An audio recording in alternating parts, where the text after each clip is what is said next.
kesakitan dari suatu penyakit di suatu tempat yang awalnya tidak dikenal atau tidak diketahui. Misalnya di kota A pada tahun 2018 tidak ada kasus malaria, namun di tahun 2022 sudah muncul kasus malaria, maka ini menjadi kriteria KLB. Yang kedua, meningkatnya angka kesakitan 2 kali lipat dari tahun sebelumnya. Nah, misalnya pada tahun 2019 itu angka kesakitannya 50%, pada tahun 2022 naik menjadi 100%. Ini juga masuk kategori kriteria KLB. Yang ketiga, meningkatnya angka kematian lebih besar daripada periode sebelumnya. Misalnya dari kasus malaria ini yang meninggal ada 50 orang di tahun 2019, sedangkan di tahun 2022 sudah meningkat menjadi 100 orang. Nah, yang keempat, peningkatan angka kematian dan juga kesakitan meningkat selama 3 kurun waktu tertentu. Misalnya pada bulan Januari sampai bulan Maret itu meningkat berturut-turut, artinya di bulan Januari itu sekitar 3%, di bulan Februari naik menjadi 5%, dan di bulan Maret naik menjadi 9%. Nah, maka ini juga masuk kategori kriteria KLB. Yang kelima itu meningkatnya rata-rata angka kesakitan 2 kali lipat lebih besar dari sebelumnya. Misalnya pada tahun 2019 rata-rata kesakitan karena kasus malaria ini 3%, naik menjadi 5% pada tahun 2022. Berikutnya kita masuk ke tabel maksimum dan minimum. Selanjutnya kita masuk ke tabel maksimum dan minimum KLB. Jadi teman-teman, di sini saya mengambil contoh data kasus malaria pada tahun 2015 sampai tahun 2018 dengan diamatinya pada tahun 2019. Jadi teman-teman bisa lihat pada bulan Januari nilai minimumnya pada tahun 2015 itu adalah 2 dan maksimumnya adalah 8. Ini maksimumnya dan 2 adalah minimumnya. Sedangkan yang diamati pada tahun 2019 nilainya adalah 1. Nah, jadi kita akan memasukkannya ke grafik.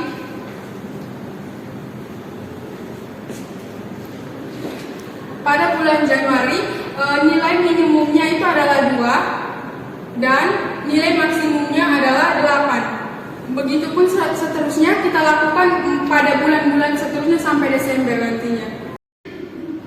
Oke teman-teman, selanjutnya kita lanjut ke materi pengukuran epidemiologi. Jadi di sini pengukuran epidemiologi langsung pengaplikasian dalam soal. Teman-teman bisa lihat ada data malaria pada tahun 2018 dengan ketentuan jumlah kematian pada tahun 2018 adalah 275 orang. Nah, di sini kita disuruh mencari insiden rate, prevalensi rate, rasio penduduk laki-laki dan perempuan, proporsi penderita perempuan, CFR pada kelompok umur 0 sampai 9 tahun, SMR dan juga CMR. Nah, yang pertama insiden rate. Insiden rate dengan rumus X per Y dikali dengan K. X sendiri adalah jumlah kasus baru pada tahun 2018 dibagi dengan jumlah penduduk yang beresiko terkena kasus tersebut. Jadi jumlah kasus baru pada tahun 2018 itu ada 126. Maka 126 dibagi dengan jumlah penduduk pada tahun 2018 20.000 dikali dengan konstantanya 1000, sehingga hasilnya 6,3 per 1000 penduduk. Oke, yang kedua prevalensi rate. Jadi prevalensi rate adalah total kasus pada tahun 2019 atau jumlah kasus lama ditambah dengan jumlah kasus baru, sehingga teman-teman bisa lihat total kasusnya di sini adalah 229. Maka jika dimasukkan ke rumus 229 dibagi dengan 20.000 dikali dengan 1000, maka hasilnya 11,45 per 1000 penduduk. Oke, selanjutnya rasio penduduk dengan kasus baru pada laki-laki dan perempuan. Jadi teman-teman bisa lihat jumlah laki-laki pada kasus baru itu adalah 77 orang dan jumlah perempuan pada kasus baru itu ada 49 orang. Nah, di sini kita disuruh cari rasio penduduk kasus baru pada laki-laki dan perempuan, maka kita memasukkan angka dengan 77 dibagi 49 dikali 100. Nah, hasilnya 157 per 100 penduduk. Selanjutnya proporsi penderita pada perempuan. Jadi teman-teman kita bisa lihat jumlah perempuan dari total kasus itu ada 104 orang. Maka di sini kita memasukkan angka 104 dibagi dengan total kasus, yaitu ada 229. Nah, jadi 104 dibagi dengan 229 dikali 100, hasilnya 49,76%. Selanjutnya, CFR pada kelompok umur 0 sampai 9. Jadi teman-teman lihat pada kelompok umur 0 sampai 9 tahun ini ada 4 orang yang meninggal. Makanya di sini kita masukkan angka 4 dibagi dengan 34, yaitu total kasus perempuan dan laki-laki pada kelompok umur 0,9 tahun. Jadi 15 ditambah 19 hasilnya adalah 34. Maka 4 per 34 sama dengan 100. Hasilnya 11,76%. Berikutnya kita masuk ke SMR. SMR adalah, jadi di sini kita masukkan angka ada 15 orang yang meninggal karena kasus malaria. Makanya 15 dibagi dengan 20.000 jumlah penduduk pada tahun 2018. Jadi 15 per 20.000 dikali 1.000 hasilnya 0,75 per 1.000 penduduk. Dan yang terakhir kita mencari CMR. Di sini ketentuan jumlah kematian pada tahun 2018 itu ada 275 orang kan. Nah, jadi 275 orang ini dibagi dengan jumlah penduduk pada tahun 2018 ini ada 275 dibagi 20.000 dikali dengan konstantanya 1.000. Hasilnya 13,75. Kita masuk ke materi desain penelitian. Pada materi ini ada 2 metode. Yang pertama cross-sectional study dan core study.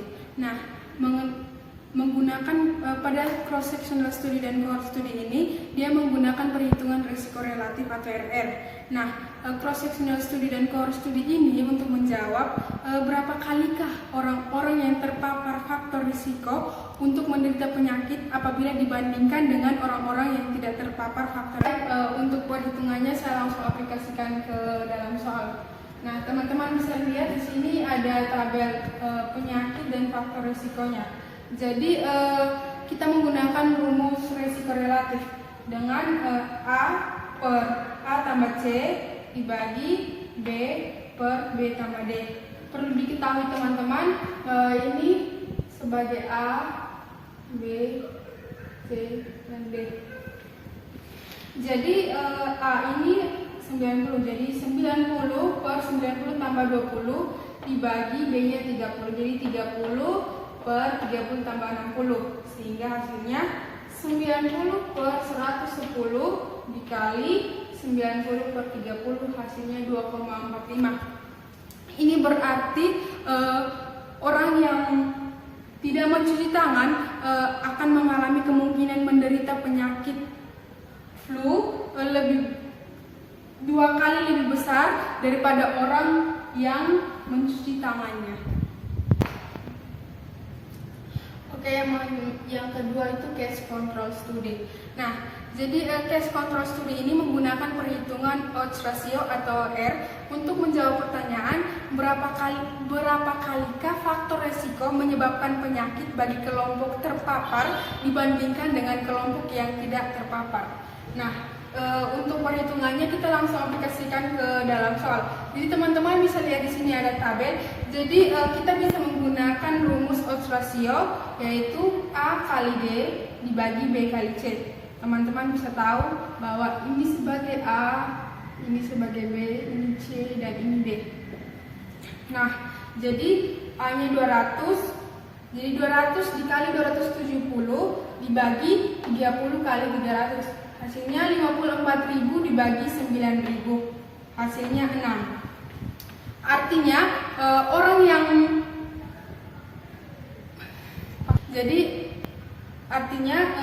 orang yang merokok dia memiliki kemungkinan menderita penyakit kanker paru-paru 6 kali lebih besar daripada orang yang tidak merokok.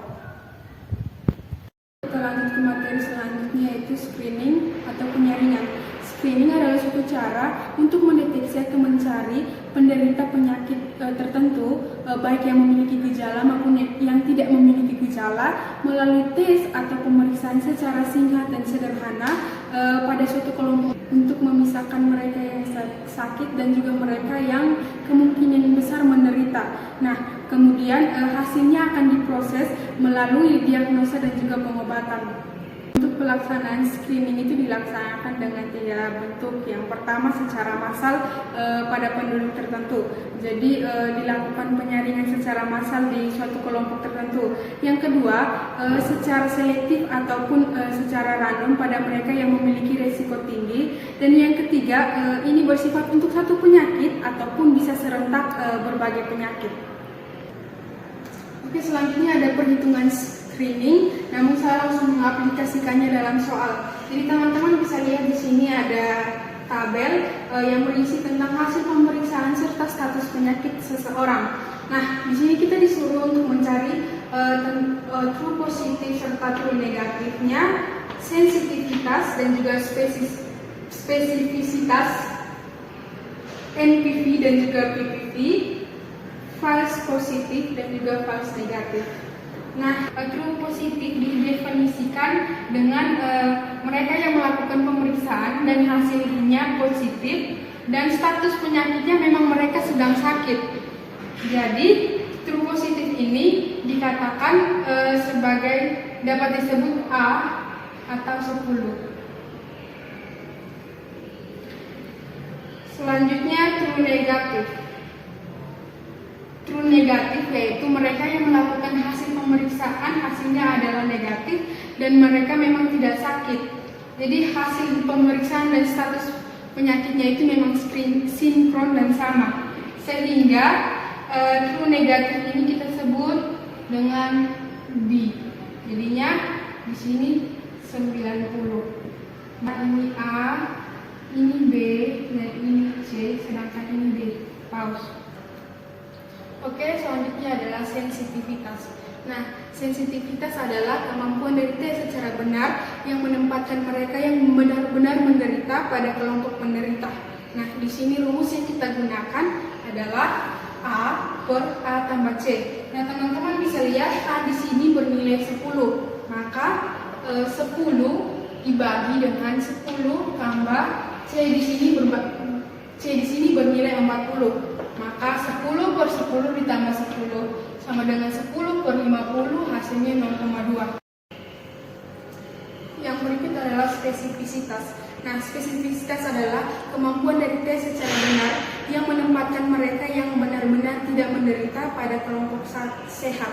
Nah, jadi kita menggunakan rumus B per B tambah D. D di sini bernilai 90. Jadi B juga di sini bernilai 50. Maka 90 per 50 ditambah 90 hasilnya 0,4. Berikutnya NPV.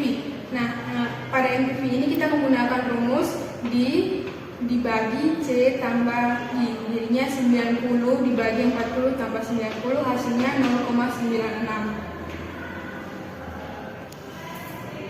Oke, yang berikut adalah PPV. Nah, PPV ini kita menggunakan rumus A per A tambah B. Jadi nilai A adalah 10, nilai B nya 50. Maka 10 dibagi 10 tambah 50. Hasilnya 10 bagi 60, hasil akhirnya 0,16. Oke, selanjutnya kita masuk pada false positif. Nah, false positif ini hasil pemeriksaannya negatif. Oke, selanjutnya false positif. Jadi teman-teman, di sini hasil pemeriksaannya positif, tapi statusnya dia tidak sakit. Makanya kita menggunakan rumus B per B tambah D, yaitu 50 bagi 50 tambah 90 hasilnya 0,35. Yang berikut adalah false negatif. Jadi false negatif ini hasil pemeriksaannya negatif, tapi dia statusnya sakit begitu. Jadi kita menggunakan rumus C dibagi A tambah C. Jadi 40 per 10 tambah 40 hasilnya 0,8.